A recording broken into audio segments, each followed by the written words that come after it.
Hi guys, welcome back to the Kanani and Weinman YouTube channel.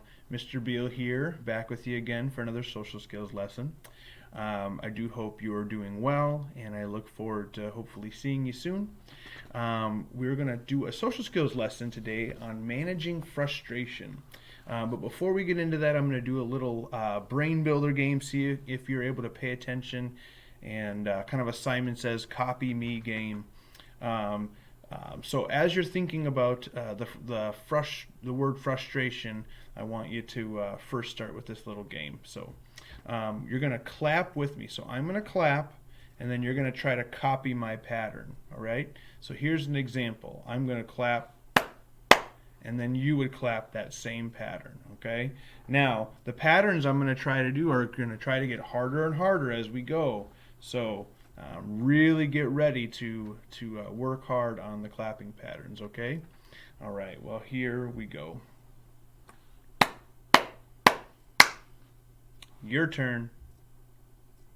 All right, I hope you were able to match that. Hopefully it was fairly simple. Let's try a different one. Ooh, see if you can do that one. Your turn. Okay, I hope you're able to match that pattern. Let's try another one.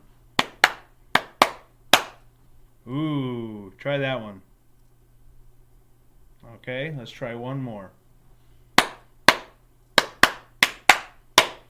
Wow. Try that one. Well, I hope you were able to kind of mimic that, and your brain is focused and trying to keep track of those patterns, and you're ready to learn.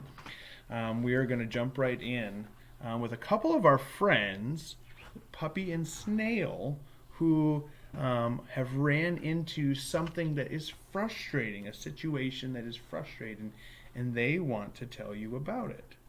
Okay? Hey, Puppy. Oh, Puppy, what's the matter? What happened? I buried my bone and I can't find it anywhere. Oh, Puppy, put your paws on your tummy down here and start taking deep breaths. That should help.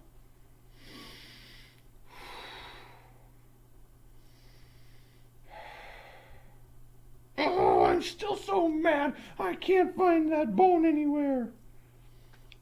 Okay, Puppy. First say the word stop, and then name your feeling, and then try to calm down.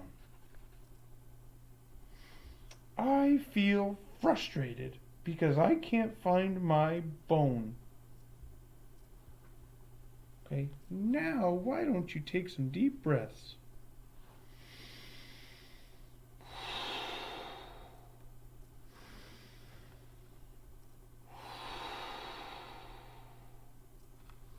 I feel better now.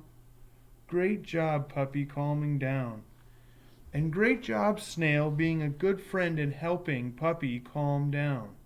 You help Puppy stop from getting too mad, name his feeling, and calm down. Nice job, buddy. All right.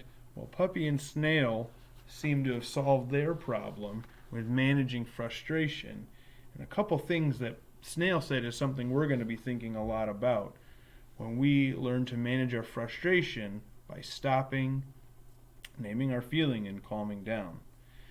But first, I'm going to have you now go find your discussion buddy and then come on back. So go ahead and pause the video and find your discussion buddy.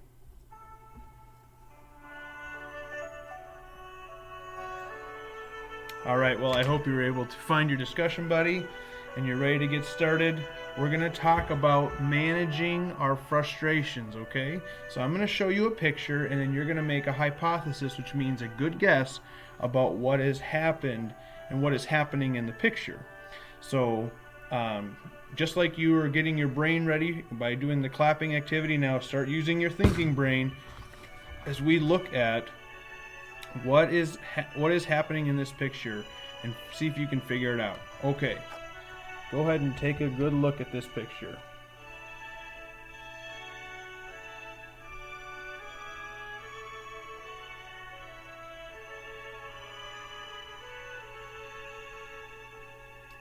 Okay.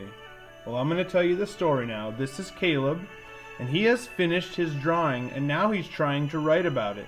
But he can't seem to write how he wants to. He keeps erasing his writing and trying it again. He begins, when he erases it, by making a hole in his paper on accident. He then gets frustrated and crumples up his paper, and he feels like crying. I want you to think for a minute about what clues show that Caleb is having a strong feeling. Okay. Pause the video and think. What do you notice about Caleb that shows you he's having a strong feeling? Pause the video and discuss. Okay, well, I hope you're able to pause and discuss. I hope you're looking at Caleb, and if you look, you can see in his eyes, he looks a little frustrated, like he's almost about to cry. Looking at his hands, he is kind of crumpling the paper because he's mad about what happened. And his teeth are even kind of showing, which tells you that he is a little frustrated about how things are going. So these are some clues that you can look for when you notice if someone is frustrated. So let's ask the question. Was it a good idea for Caleb to crumple up his paper? Pause the video and think and discuss. Okay, I hope you're able to pause. Was it a good idea for him to crumple up his paper? No. But we also have to question not just that it was a bad choice, but why? Why was it not a good choice? What could he have, what does he have to do now that's different? Well, he actually has to start all over again. He has to draw the picture and he has to write about it. He could have maybe talked to his teacher about the problem and maybe not have to do it all over again. So Caleb feels frustrated. Now, frustrated is a feeling that can happen when you're trying to do something that is hard and you're learning because you're learning something new. Or maybe what you're working on is a puzzle. And sometimes it's the first time you get the puzzle out of the box, it can be hard. Or maybe it's a board game and you're playing the board game, but you're having a hard time figuring out what are the rules of the game, what are all the pieces for, things like that can be kind of frustrating initially.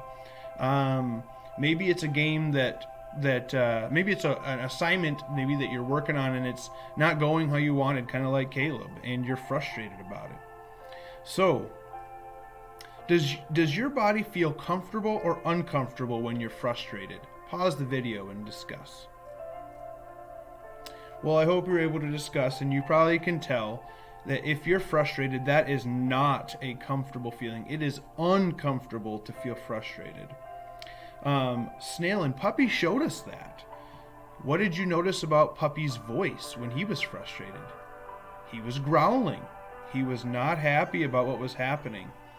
And now pause the video and think about what Snail said to Puppy and maybe how we can apply that to us. What did Snail do to help Puppy? What did Snail say to help Puppy? Go ahead and pause the video. Well, I hope you're able to pause and think about that. Yes, Snail helped Puppy by saying, I want you to name your feeling and then start taking some belly breaths to calm down. He had to stop what he was doing. He had to not crumple up a paper. He had to not get mad and stomp off. He had to take a breath, stop, name his feeling, and then start taking deep breaths to calm down. So now the same thing for Caleb. Caleb is going to put his hands on his tummy. He's going to say, stop. Then he's going to name his feeling and say, I'm frustrated because I can't get the words to go the way I want them to. And now he needs to do another drawing. So he's going to take some deep breaths and then talk to his teacher.